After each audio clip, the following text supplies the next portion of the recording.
ನಮಸ್ಕಾರ ಸ್ನೇಹಿತರೆ, ನಾನು ನಿಮ್ಮೆಲ್ಲರ ಅಭಿಮಾನಿ MD ಕನ್ನಡಿಗ ಮಾತಾಡೋದು. ಸೊ ಇವತ್ತೊಂದು ಹೊಸ ವಿಷಯದೊಂದಿಗೆ ಈ ವಿಡಿಯೋನ ಮಾಡ್ತಾಯಿದ್ದೀನಿ. ಅದೇನಪ್ಪ ಅಂತಂದರೆ, ಈ ಹಿಂದೆ ಇದ್ರ ಸಂಬಂಧಪಟ್ಟಂಗೆ ಒಂದು ವಿಡಿಯೋ ಮಾಡಿದೆ. ಒಂದು ಕನ್ನಡ ಕಾರ್ಮಿಕರ ಕಾರ್ಡ್ನ ಈಗಿನ ಹೊಸ ಸಾಫ್ಟ್ವೇರ್ಗೆ ಅಪ್ಡೇಟ್ ಮಾಡಿಸ್ಕೊಳ್ಳೋದ್ರ ಬಗ್ಗೆ, ಅಂದರೆ ಈ ಕಾರ್ಡ್ ಅಂತ ಕೊಡ್ತಾರೆ ನಿಮಗೆ. ಅದಕ್ಕೆ ಜೊತೆಗೆ ಲಾಸ್ಟ್ ವಿಡಿಯೋದಲ್ಲಿ ಈ ಕಾರ್ಮಿಕ ಇಲಾಖೆಯಿಂದ ಕನ್ನಡ ಕಾರ್ಮಿಕರಿಗೆ ಏನೇನು ಸೌಲಭ್ಯಗಳಿದೆ ಅನ್ನೋದ್ರ ಬಗ್ಗೆ,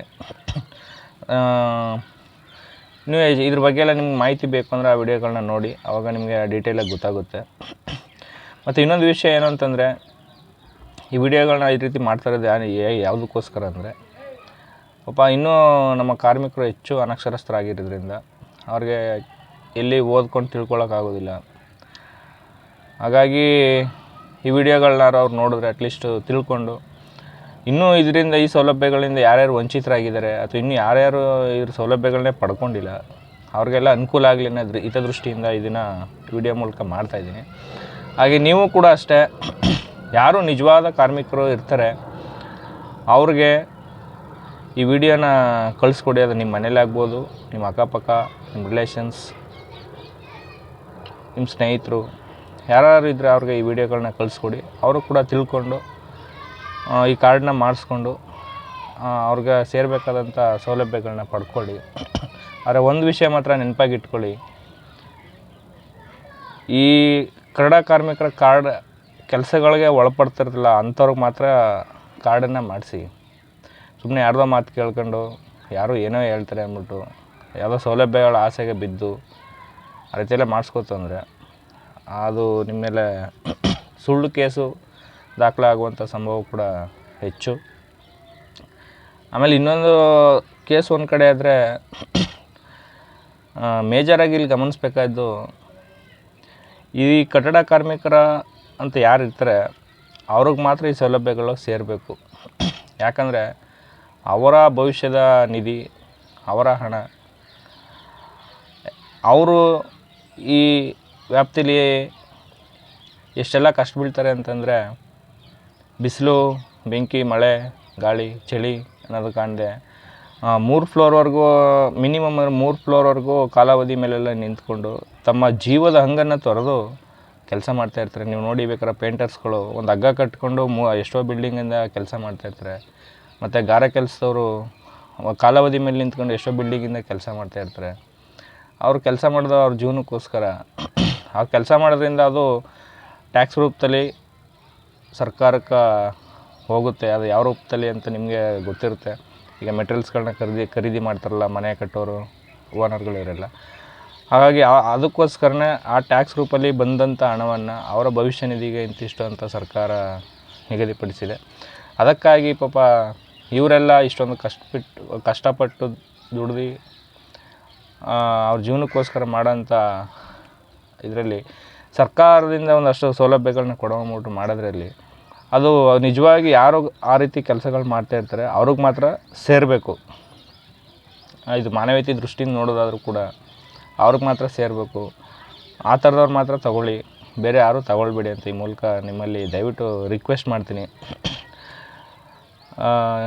ಅದು ಬಿಟ್ಟು ತಡೆ ಅವನು ತಗೋತಾನಂತೆ ನಾನು ತಗೊಳ್ಳೋಣ ನನಗೆ ಅಂತ ಅನ್ನೋದೆಲ್ಲ ಬೇಡ. ಯಾಕೆಂದರೆ ಅವ್ರ ಸೌಲಭ್ಯ ಅವ್ರಿಗೆ ಸೇರಬೇಕು. ಆದರೆ ಬನ್ನಿ ಈಗ ವಿಡಿಯೋ ಸ್ಟಾರ್ಟ್ ಮಾಡಿಬಿಡೋಣ. ವಿಷಯ ಏನಂತಂದರೆ, ಇವತ್ತು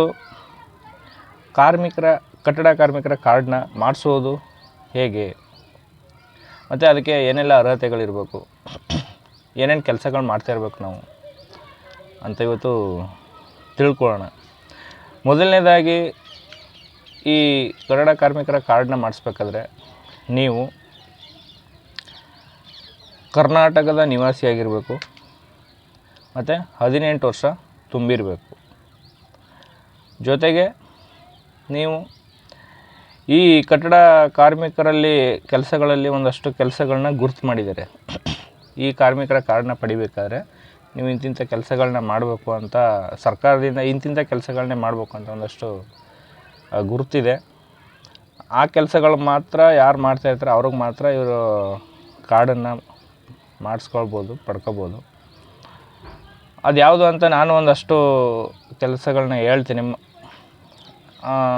ನನಗೆ ಬ್ರೀಫಾಗಿ ಹೇಳ್ತೀನಿ. ಹೆಚ್ಚಿನ ರೀತಿಯಲ್ಲಿ ಅಲ್ಲಿ ಕನ್ನಡ ಕಾರ್ಮಿಕರ ಇಲಾಖೆ ವೆಬ್ಸೈಟಲ್ಲಿ ಜಾಸ್ತಿ ಇರುತ್ತೆ. ಮೊದಲನೇದಾಗಿ ಈ ಕೆಲಸಕ್ಕೆ, ಈ ಕನ್ನಡ ಕಾರ್ಮಿಕರನ್ನ ಪಡೆಯೋದಕ್ಕೆ ಯಾವ್ಯಾವ ರೀತಿ ಕೆಲಸ ಮಾಡಬೇಕು ಅಂದರೆ, ಒಂದು ಗಾರೆ ಕೆಲಸ ಮಾಡೋರಾಗಿರಬೇಕು. ಗಾರೆ ಕೆಲಸ ಮಾಡೋರು ಅಂದರೆ ಅದರಲ್ಲಿ ಮೇಷನ್, ಹೆಲ್ಪರ್, ಈ ಥರ 2 ಟೈಪ್ಸ್ ಇರುತ್ತೆ, ಮೇಸ್ತ್ರಿ ಈ ಥರ. ಅದರಲ್ಲಿ ದಿಂಡು ಕಟ್ಟಡ ಆಗಿರ್ಬೋದು, ಎಲ್ಲ ಥರ ಕಟ್ಟಡ ಕೆಲಸ.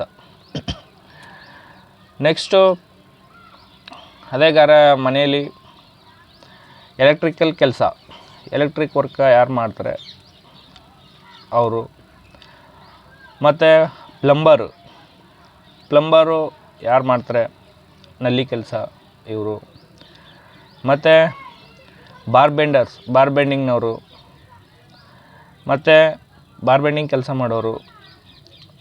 ಮತ್ತು ಕಾರ್ಪೆಂಟರ್, ಮರಗೆಲಸ ಮಾಡ್ತಾರಲ್ಲ ಅವರು. ಮತ್ತು ವೆಲ್ಡಿಂಗ್ ಕೆಲಸ ಮಾಡ್ತಾರಲ್ಲ ಅವರು. ಮತ್ತು ರಸ್ತೆ ಡಾಂಬರೀಕರಣ ಕೆಲಸ, ರಸ್ತೆ ಜಲ್ಲಿ ಹಾಕೋದು, ಡಾಂಬರೀಕರಣ, ಮೆಟ್ಲಿಂಗು ಈ ರೀತಿ. ಮತ್ತು ಕೆರೆ ಕಟ್ಟೆ ಕಟ್ಟಡಗಳನ್ನ ಕಟ್ಟೋಂಥವ್ರು. ನಂತರ ಪೇಂಟಿಂಗ್ ಕೆಲಸ ಮಾಡೋರು. ನಂತರ ಇಟ್ಟಿಗೆ ಮಾಡೋಂಥವ್ರು, ಇಟ್ಟಿಗೆ ಹೊರೋಂಥವ್ರು,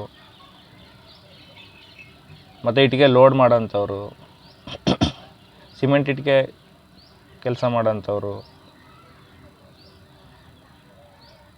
ಹೀಗೆ ಒಂದಷ್ಟು ಕಾರ್ಮಿಕರು ಈ ವ್ಯಾಪ್ತಿಗೆ ಬರ್ತಾರೆ.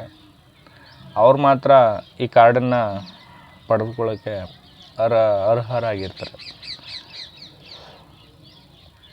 ಹಾಗಾಗಿ ಈಗ ಈ ಕಾರ್ಡನ್ನು, ಇಂಥ ಕೆಲಸಗಳನ್ನ ಮಾಡಬೇಕು ಅಂತ ಹೇಳಾಯಿತು.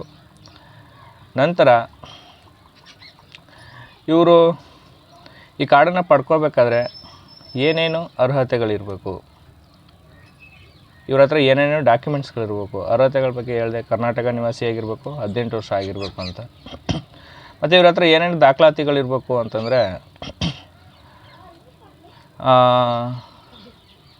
ಇವ್ರ ಹತ್ರ ಆಧಾರ್ ಕಾರ್ಡ್ ಇರಬೇಕು. ಮೇಯ್ನಾಗಿ ಯಾರೋ ಈ ಕೆಲಸವನ್ನು ಮಾಡ್ತಾ ಇರ್ತಾರೆ ಅವ್ರ ಹತ್ರ ಆಧಾರ್ ಕಾರ್ಡ್ ಇರಬೇಕು. ಆ ಆಧಾರ್ ಕಾರ್ಡ್ಗೆ ಇವರು ಫೋನ್ ನಂಬರ್ನ, ಈಗ ರನ್ನಿಂಗ್ ಯಾವುದಿರುತ್ತೆ ಆ ರನ್ನಿಂಗ್ ಇರೋಂಥ ಫೋನ್ ನಂಬರ್ನ ಲಿಂಕ್ ಮಾಡಿಸಿರ್ಬೇಕು. ನಂತರ ಆ ಆಧಾರ್ ಕಾರ್ಡಿನ ಜೊತೆಗೆ ಬ್ಯಾಂಕ್ ಅಕೌಂಟ್ ಇರಬೇಕು. ಆ ಬ್ಯಾಂಕ್ ಅಕೌಂಟ್ಗೆ ಇವರ ಆಧಾರ್ ಕಾರ್ಡು ಮತ್ತು ರನ್ನಿಂಗ್ ಇರೋ ಫೋನ್ ನಂಬರ್ ಲಿಂಕು ಕೂಡ ಆಗಿರಬೇಕು, ಸೀಡಿಂಗ್ ಆಗಿರಬೇಕು. ನಂತರ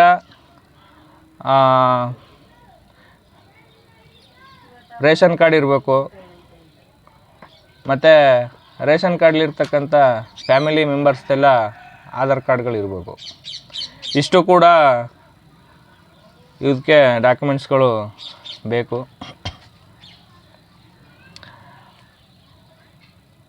ಈ ಡಾಕ್ಯುಮೆಂಟ್ಸ್ಗಳನ್ನ ತಗೊಂಡು ನಿಮ್ಮ ಹತ್ತಿರದ ಗ್ರಾಮವನ್ನು, ಕರ್ನಾಟಕವನ್ನು ಮತ್ತು ಬಾಪೂಜಿ ಸೇವಾ ಕೇಂದ್ರ ಇಲ್ಲಿಗೆ ಹೋದರೆ ತಮಗೆ ಅರ್ಜಿಯನ್ನು ಹಾಕ್ಕೊಡ್ತಾರೆ. ಅವರು ಒಂದಷ್ಟು ನಿಗದಿತ ಶುಲ್ಕವನ್ನು ಫೀಸನ್ನ ಇಸ್ಕೊಂಡು ನಿಮಗೆ ಅರ್ಜಿಯನ್ನು ಹಾಕ್ಕೊಡ್ತಾರೆ. ನೀವು ಇಷ್ಟೆಲ್ಲ ದಾಖಲೆಗಳನ್ನ ತಗೊಳ್ಳೋದ್ರ ಜೊತೆಗೆ ಒಂದು ಫಾರಮ್ ಬರುತ್ತೆ ನಿಮಗೆ, ಎಂಪ್ಲಾಯ್ಮೆಂಟ್ ಫಾರಮ್ ಅಂತ. ಆ ಫಾರಮ್ನ ಫಿಲಪ್ ಮಾಡಿಸ್ಬೇಕು. ಮತ್ತು ಆ ಎಂಪ್ಲಾಯ್ಮೆಂಟ್ ಫಾರಮ್ನ ಕೆಲವು ಕಾಲಮ್ಗಳಿರ್ತವೆ ಅಲ್ಲಿ, ಅದನ್ನು ಅವರೇ ಫಿಲಪ್ ಮಾಡಿಕೊಡ್ತಾರೆ, ಸೈಬರ್ ಸೆಂಟ್ರವರು ಮತ್ತು ಗ್ರಾಮವನ್ನು, ಕರ್ನಾಟಕವನ್ನು ಇವರು. ನೀವು ಹೋಗೋದಕ್ಕೂ ಮುಂಚೆ ನೀವು ಆ ಎಂಪ್ಲಾಯ್ಮೆಂಟ್ ಫಾರಮ್ನ ಜೆರಾಕ್ಸ್ ತಗೊಂಡು ಅಥವಾ ಅಲ್ಲಿಂದ ತೊಗೊಂಡು ಬಂದು, ನೀವು ಯಾರ ಹತ್ರ ಕೆಲಸ ಮಾಡ್ತಾಯಿರ್ತೀರ, ಮೇಸ್ತ್ರಿ ಆಗ್ಬೋದು, ಮನೆ ಮಾಲೀಕರಾಗ್ಬೋದು, ಇವ್ರ ಹತ್ರ ಅವರ ಸಹಿನೂ ಅಥವಾ ಹೆಬ್ಬೆಟ್ಟಿನ ಗುರುತು ಅವ್ರು ಯಾವ್ದು ಮಾಡ್ತಾರೆ ಅದನ್ನು ಅವ್ರ ಹತ್ರ ಮಾಡಿಸಿ ಸೈನ್ನ. ಮೇಲ್ಗಡೆ ಕಾಲಮಲ್ಲಿ ಯಾರು ಮೇಸ್ತ್ರಿ ಅಥವಾ ಮಾಲೀಕರು ಇರ್ತಾರೆ ಅವರ ಹೆಸರು, ವಿಳಾಸ ಎರಡನ್ನೂ ಭರ್ತಿ ಮತ್ತು ಅವ್ರ ಫೋನ್ ನಂಬರು ಇಷ್ಟನ್ನು ಭರ್ತಿ ಮಾಡಿಸ್ಕೊಂಡು ಕೆಳಗಡೆ ಕಾಲಮಲ್ಲಿ ಅವ್ರದ್ದು ಸೈನ್ನ ಹಾಕ್ಸ್ಕೊಂಡು ತೊಗೊಂಡೋಗ್ಬೇಕು. ಜೊತೆಗೆ ಇತ್ತೀಚಿನ ಒಂದು ಅಪ್ಡೇಟ್ ವರ್ಷನ್ ಏನು ಅಂತಂದರೆ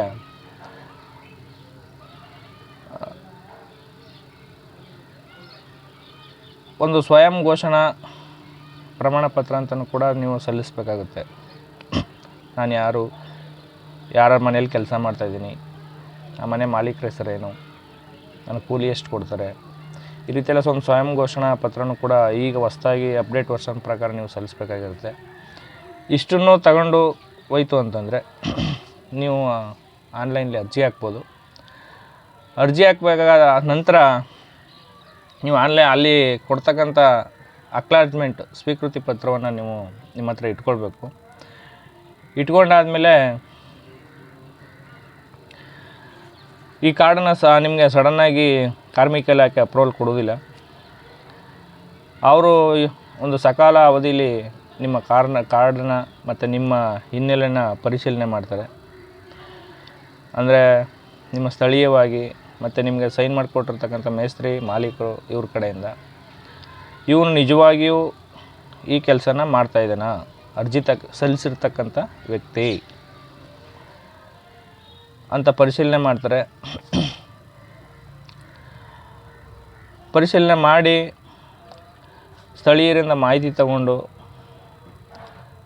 ನಂತರ ನಿಮಗೆ ಸೈನ್ ಮಾಡಿಕೊಟ್ಟಿರ್ತಕ್ಕಂಥ ಮೇಸ್ತ್ರಿ ಮತ್ತು ಮಾಲೀಕರಾಗೂ ಕೂಡ ಅವ್ರ ಹತ್ರ ವೆರಿಫಿಕೇಷನ್ ಮಾಡಿ ಅವ್ರ ಹತ್ರ ಕನ್ಫರ್ಮ್ ಮಾಡಿಕೊಂಡು ನಂತರ ನಿಮಗೆ ಇವರು ಕಾರ್ಡನ್ನು ಅಪ್ರೂವಲ್ ಕೊಡ್ತಾರೆ. ಅದಾದಮೇಲೆ ನೀವು ಆ ಕಾರ್ಡನ್ನು ಪಡ್ಕೊಳ್ಬೋದು. ಆದರೆ ಈ ಕಾರ್ಡನ್ನ ಮಾಡಿಸುವಾಗ ನೀವು ಇದನ್ನು ಗಮನದಲ್ಲಿ ಇಟ್ಕೋಬೇಕು.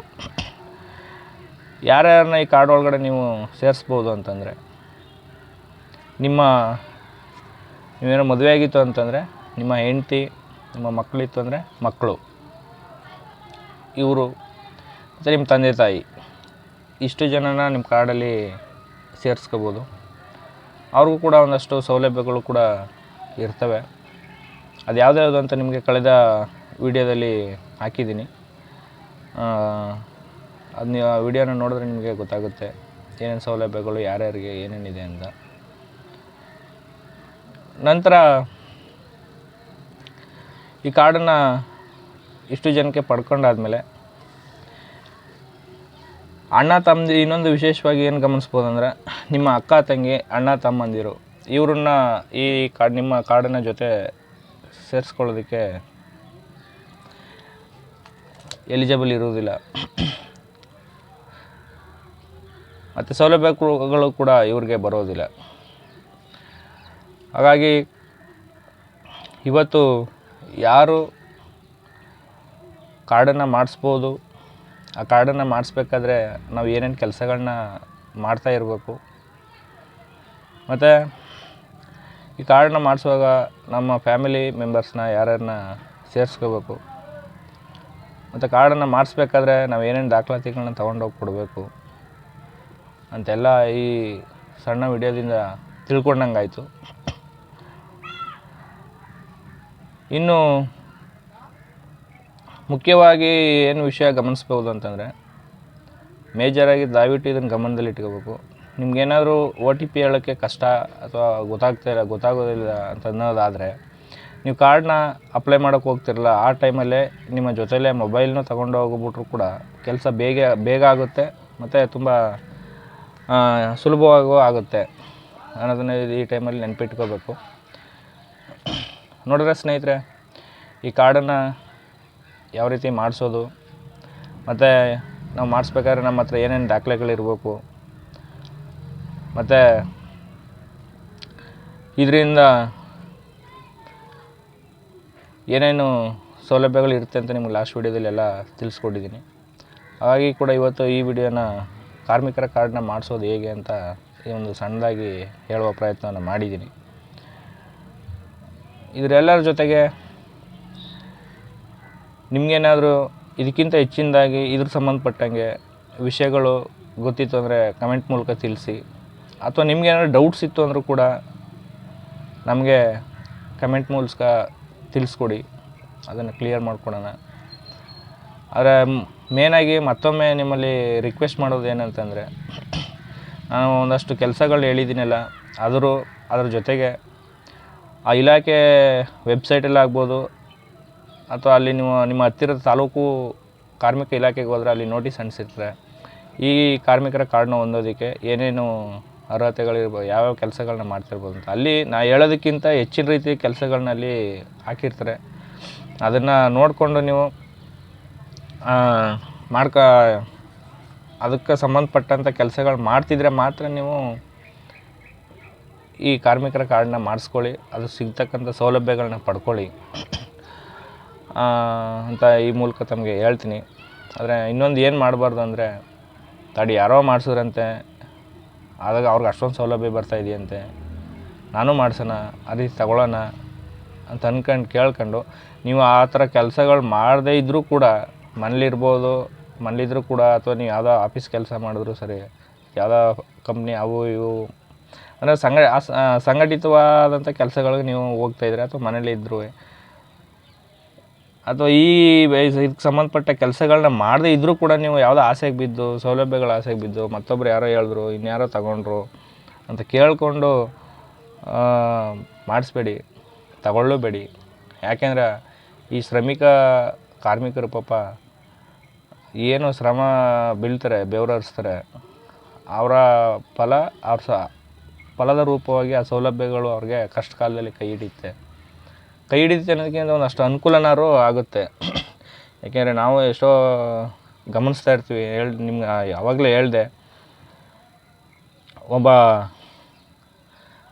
ಗಾರೆ ಕೆಲಸ ಮಾಡೋಂಥವ್ರು ಕಾರ್ಮಿಕರು ಪಾಪ 3 ಫ್ಲೋರ್ 2 ಫ್ಲೋರು ಅಲ್ಲೆಲ್ಲ ತಮ್ಮ ಜೀವದ ಹಂಗನ್ನು ತೊರೆದು ಕಾಲಾವಧಿ ಮೇಲೆಲ್ಲ ನಿಂತು ಕೆಲಸ ಮಾಡ್ತಾಯಿರ್ತಾರೆ. ಅವ್ರಿಗೆ ಎಷ್ಟು ಶ್ರಮ ಇರುತ್ತೆ ಅಂತ. ಆ ಟೈಮಲ್ಲಿ ಅವ್ರಿಗೆ ಏನಾರು ಅನಾಹುತ, ಏನಾರು ಸಮಸ್ಯೆ ಆಯಿತು ಅಂದರೆ ಅವರ ಕುಟುಂಬದವರು ಎಷ್ಟು ನೋವನ್ನು ಅನುಭವಿಸ್ತಾರೆ. ಅದಕ್ಕೋಸ್ಕರ ಅವರ ಕಲ್ಯಾಣಕ್ಕೋಸ್ಕರ ಇರ್ತಕ್ಕಂಥ ಸೌಲಭ್ಯಗಳಿದು ಅವ್ರಿಗೆ ಸೇರಬೇಕು.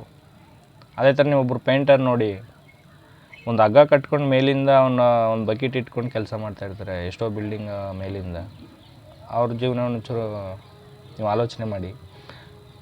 ಈ ಥರ ಎಷ್ಟೋ ಇದಕ್ಕೆ ಸಂಬಂಧಪಟ್ಟಂಥ ಕಾರ್ಮಿಕರು ಮತ್ತು ಇಟ್ಟಿಗೆ ಲೋಡರ್ಸ್ಗಳು, ಇಟ್ಟಿಗೆ ಮಾಡೋಂಥವ್ರೆಲ್ಲ ನೋಡಿದ್ರೆ ಪಾಪ ಕಣ್ಣಲ್ಲಿ ನೀರು ಬರ್ತೀವಿ, ಇಷ್ಟೆಲ್ಲ ಕಷ್ಟ ಬೀಳ್ತಾರಲ್ಲ ಅವರು ಅಂತಂತ.